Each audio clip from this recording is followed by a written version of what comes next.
ఒరేయ్, మన classmates friends వాళ్ళ అలవాట్లు స్టైలు మన మీద చాలా ఉంటుందిరా. అవునరా, వాళ్ళు ఎలా మాట్లాడితే మనం కూడా అలాగే మాట్లాడాలని, ఎలా నడుస్తున్నారో చూసి మనం కూడా అలాగే నడవాలని.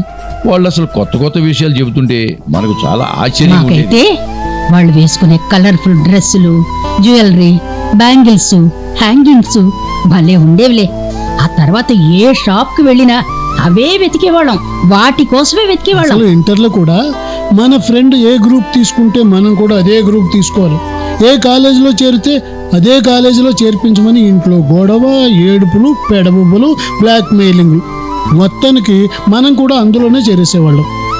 కాంపిటేటివ్ ఎగ్జామ్స్లోను, సివిల్ ఎగ్జామ్స్లోను కంబైన్డ్ స్టడీస్ చేసేవాళ్ళం కదా. తర్వాత ఎగ్జామ్స్ పాస్ అయ్యి పెద్ద పెద్ద జాబ్స్ కొట్టేసి సడన్ గా మాయమైపోయేవాళ్ళు. కానీ ఆ వ్యాపారాలు చేసుకునే వాళ్ళు మాత్రం ఇక్కడే ఉండేవాళ్ళు, బిజినెస్ డెవలప్ చేసుకుంటూ. అక్కడ దాకా ఎందుకే, వాడు ఉండోడు కదా. అదేరా మన ఫ్రెండ్ సత్యగాడు. నేను 10th క్లాస్ పాస్ అయినంటే వాడి పుణ్యమేరా.